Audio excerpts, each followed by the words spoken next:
Good evening and welcome to our EDSS 2906 Teaching Geography Skills presentation. My group members consist of Avila, Elise Lamont, and myself, Divya Manu. Please sit back, relax, and enjoy our presentation.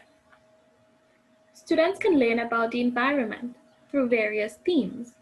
Having environmental knowledge helps students to understand, appreciate, and protect the fragility of the environment in which we live. Promoting environmental awareness through the primary school curriculum is an efficient and effective way to encourage students to participate in creating a brighter future for our citizens.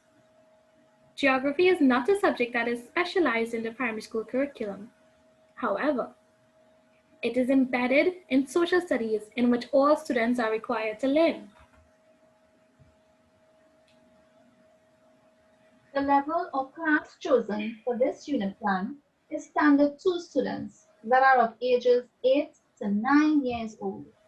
These students have previous knowledge in their 5 senses to explore the environment. They have developed a sense of place and space. They have directionality. They have explored outdoor activities. They have been exposed to new technologies and have been taught about basic map concepts at an early age. So their ability to comprehend and visualize information is evident with very little assistance from the teacher.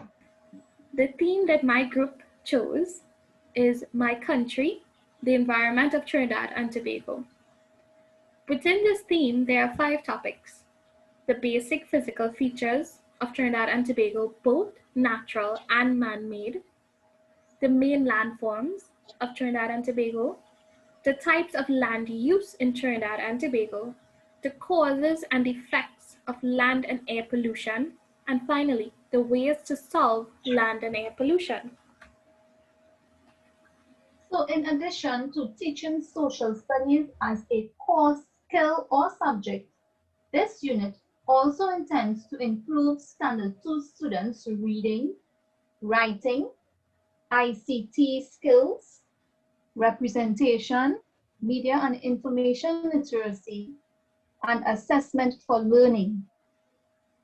We chose to focus on map skills, as map skills and map reading are life skills that help us to add a sense of direction and position to our physical environment in relation to others in our physical world.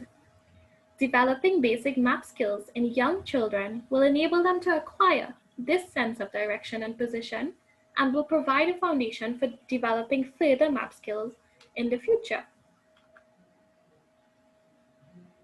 So the instructional strategies used for this lesson are cooperative learning, class discussions, oral questioning, scaffolding, and constructive learning will be conducted. So students would be actively involved in the lesson for the teaching of all objectives. The teacher would assist or scaffold in areas where needed, but the lesson is designed to encourage student engagement and active participation for constructive learning to be achieved.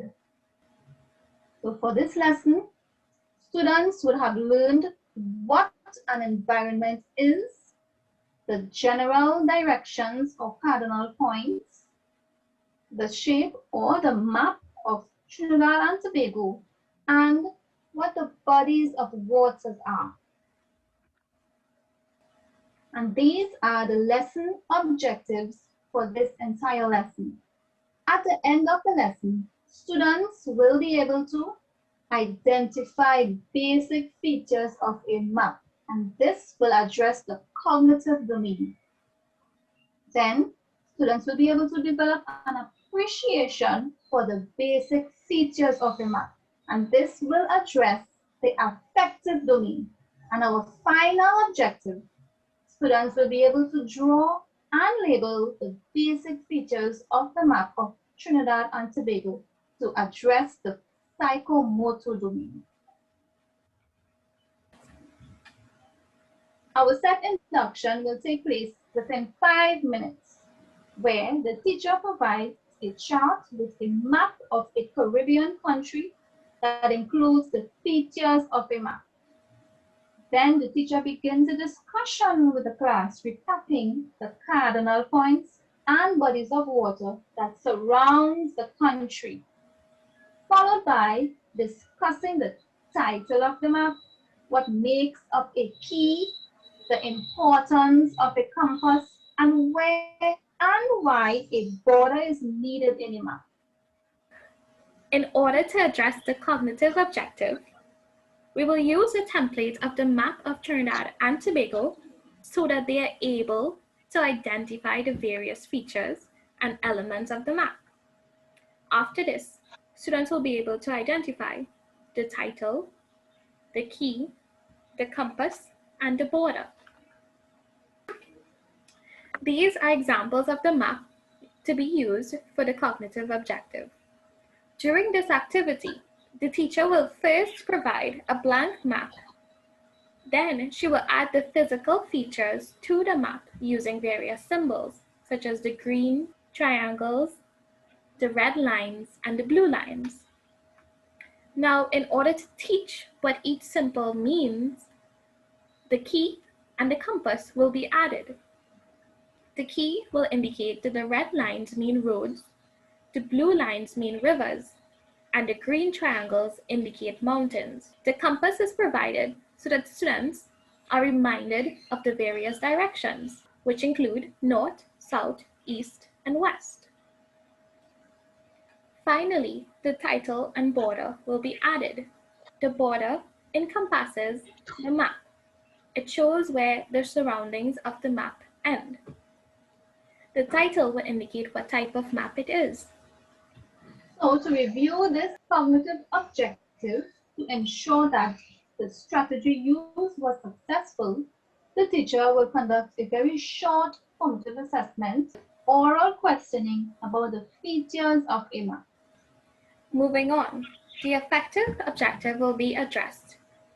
It is very important for students to show appreciation for various skills, and they will be able to do so through discussion. Collaborative discussion in groups of 4 will allow students to voice and inquire why map skills, more so, the necessary features such as the title, key, compass, and border is important to them. Examples of various questions to guide the group discussion or to fulfill the graphic organizers include: why is it important to know how to read a map? What are the main parts of the map? Who would use a map? How can we tell directions on a map? What do we use when we want to know what each symbol means? This is an example of the graphic organizer to be used in groups. The who, what, where, why, and when will allow students to pose questions or to share ideas within their groups. Who will regard who uses the map, why do they use the map, what is the map used for. Where will allow students to relay what location is being focused on, and when is it most appropriate to use maps. So to review this objective, to ensure the instructional strategy used was successful, the teacher conducts a formative assessment. And this will be done through oral questioning about the importance of the basic features of a map. Last but not least, the psychomotor objective is addressed. Most students at the primary school level learn as they participate in hands-on activities. Therefore, for this activity, the classroom will be split into 2 large groups where students will be given the task of drawing a large map themselves, including the basic features that they would have learned before. Meanwhile, the teacher observes until the task is completed. The teacher will be present for any inquiries or guidance that students may need. After each group has finished, the teacher displays 1 map at a time, ensuring that they are completed correctly. During this time, students will be allowed to commend or comment on the other group's work. So to review this psychomotor objective, the teacher will conduct a very short formative assessments through oral questioning about the use of the basic features of the map. As we can see, review is conducted throughout the lesson. Formative assessment is highly important to note students' progress throughout the lesson and to identify areas in which students may need to improve on. Examples of review questions may include: what is the title of a map? What does a compass tell us? What is the key used for? What is the word that starts with the letter B that every map should have to show where it ends? Contingency plan.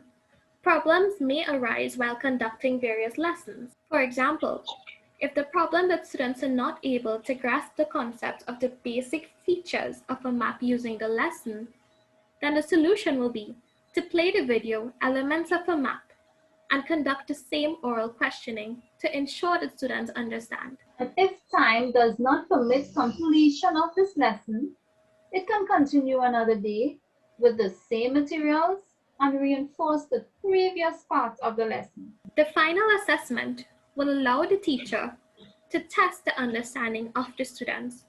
For example, in section 1, students are asked to draw lines to match the correct terms to the meanings.